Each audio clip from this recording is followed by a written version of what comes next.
faut dire une chose, il n'y a pas assez de touristes. Il y a 1,5 milliard de gens qui circulent sur la planète entre les pays. Moi, je suis pour qu'il y en ait 3 milliards. Il y a 60% des gens qui partent en vacances dans nos pays. Je pense qu'on pourrait monter à 80%. Si on voulait démocratiser, ouvrir les jeunes de banlieue, aux femmes seules, etc. Donc la première question, c'est de se dire, il y aura plus de touristes demain et il faut le favoriser. Pour des raisons culturelles, d'ouverture d'esprit, de découverte du monde, de plaisir de vivre. Bon. Une fois qu'on a dit ça, où ils vont? Est-ce qu'ils y vont tous au même moment? Est-ce qu'ils vont tous au même endroit? Parce qu'il y a très peu, le tourisme est très concentré dans l'espace et dans le temps. Donc le problème, moi j'ai beaucoup suivi ce qui se passait à Barcelone, c'est comment on travaille d'une part pour que les gens ne viennent pas tous au même moment. C'est pour ça que moi je plaide par exemple pour qu'en Europe on ait droit à une semaine où on peut enlever ses enfants de l'école pour voyager. De sorte que au lieu de voyager tous en même temps, au lieu d'étaler les vacances, de compliquer la vie de tout le monde, tu peux partir une semaine, s'il y a la grippe il te manque une semaine l'école aussi, pour donner de la souplesse dans le temps. Et de l'autre côté, c'est effectivement dans des questions d'espace. Par exemple, à Barcelone, ils ont beaucoup travaillé sur le fait qu'ils se sont fait élire contre le tourisme, la mairie de Barcelone. Puis ils se sont rendus compte qu'en fait, il y a des gens qui viennent des campings dans les Ramblas. Ils veulent en gros manger une paella au soleil avec une bouteille de rosé, puis ils repartent. Bon, ben, il faut leur donner un trajet pour pas qu'ils aillent partout. Tu as des touristes qui visitent Gaudi, etc. Il faut les organiser pour qu'ils ne passent pas aux mêmes heures sur les Ramblas. Et puis tu as des gens qui viennent tous les ans pour des congrès d'affaires, etc. Il faut aussi leur proposer d'autres lieux de visite, de restauration, etc. Donc ils ont diffusé les flux. Ça se passe beaucoup mieux. Donc le problème du tourisme, c'est que ce n'est pas une horde de sauvages. C'est des gens qui ont chacun un projet. Souvent, en général, on ne les observe pas. On dit à tant de touristes, parce qu'en fait, on pense souvent en chiffre d'affaires. On dit, comme en France, on dit on voudrait 100 millions de touristes, ça va rapporter tant de milliards. Oui, très bien, mais où, pour faire quoi, à quel moment? Donc je pense que le surtourisme, c'est un vrai sujet, parce que ça peut détruire un territoire d'un point de vue écologique, ou simplement le plaisir d'y être parce qu'on se marche sur les pieds, mais c'est souvent lié à la méconnaissance qu'on a des flux touristiques et de ce qu'on peut offrir aux gens, y compris parce que, par exemple, les touristes étrangers, par exemple asiatiques ou américains, ils viennent en Europe. Ils viennent, par exemple, en France. En France, ils connaissent Paris, la Savoie et la Côte d'Azur. C'est à ce moment-là, donc ils vont faire ça. Mais ils vont revenir une autre fois. Donc c'est à ce moment-là qu'il faut leur avoir dit, oui, mais attendez, la Normandie, c'est génial. Ou les châteaux de la Loire, c'est très bien. Et du coup, la fois d'après, ils ont un autre projet. Si on ne leur construit pas le deuxième projet, ils vont retourner au même endroit. Donc c'est tout ce travail-là qui reste à faire pour effectivement arriver à une diffusion. Il ne faut surtout pas limiter le tourisme. On fait des choses. Et je crois que le numérique va beaucoup nous aider. Par exemple, à Marseille, sur la plage de Sormiou, on est arrivé à 2000 personnes. Ça n'avait plus aucun intérêt d'aller sur cette petite calanque qui était magnifique à 2000. D'abord, d'un point de vue écologique, c'était catastrophique. Et puis, le plaisir de ce lieu, c'est la solitude. Donc, si c'était 2000, il n'y a plus de solitude.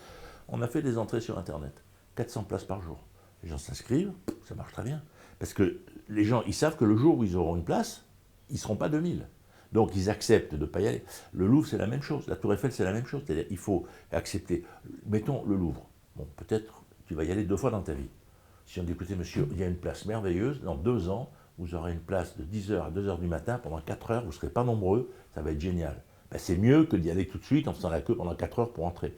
Donc il y a toute une gestion des flux par le numérique qui, à mon avis, est un énorme champ de réflexion pour justement permettre de diffuser dans le temps et dans l'espace, et pour que du coup on reprofite de certains lieux. Il y a des lieux comme la Pointe du Raz, par exemple, en Bretagne, où au début tout le monde se garait jusqu'au bout. Et du coup, les voitures étaient là et le lieu était parking, c'était monstrueux. Ben, on a reculé le parking de 2 km, on a mis les boutiques là. Il y a plein de gens qui ne vont pas plus loin que les boutiques en réalité. Et ceux qui y vont bien, ben, ils font 2 km à pied. Et du coup, ben, ils y vont à pied, il y a moins de monde. Mais il y a toute une partie des gens, une fois qu'ils sont arrivés aux boutiques et qu'ils ont acheté la tour la petite carte postale ou le catalogue, ils sont contents. Tu vois, donc il faut construire, le métier de tourisme, c'est un métier très complexe. Il faut accueillir les gens, il faut leur offrir, il faut savoir ce qu'ils veulent, etc. C'est comme les gens qui vont au ski, mais il y en a beaucoup qui ne skient pas. En fait, ils viennent pour faire l'amour après la boîte de nuit.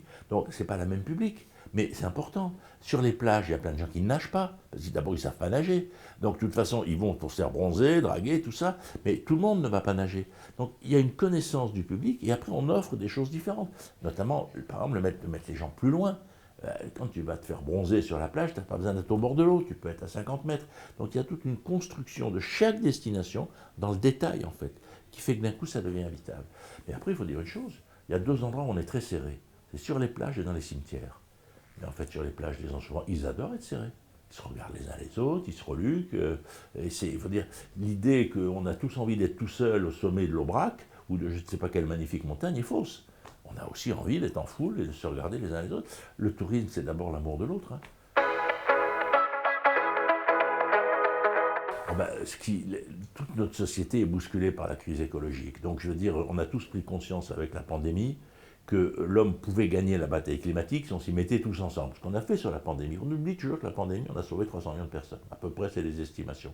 Et donc c'est une énorme victoire de l'humanité. On était 5 milliards à mener le même combat. En Chine, en Inde, partout. Bon.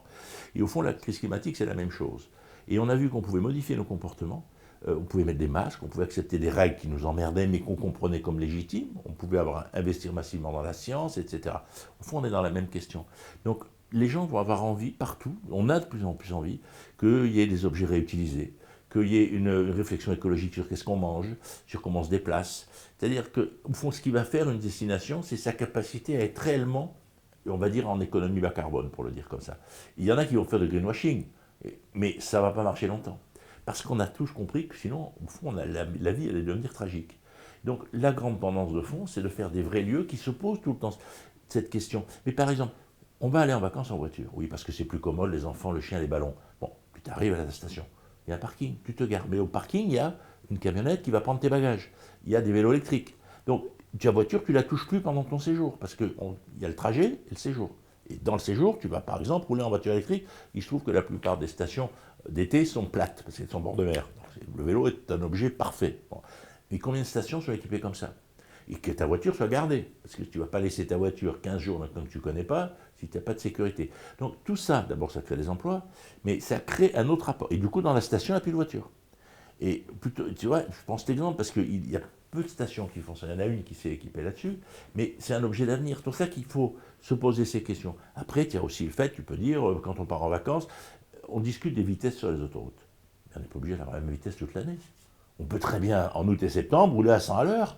Mais en hiver, quand il y a des professionnels qui vont bosser, pourquoi les emmerder, enfin les embêter, pour qu'ils roulent, alors que le propre d'une autoroute, c'est qu'on peut mettre des panneaux et que la vitesse se régule. Mais on est dans une difficulté à penser ces choses-là qui est extraordinaire. Moi, quand les gens partent en vacances, on leur dit, bon, tu sais, juillet, août, c'est 100 km/h.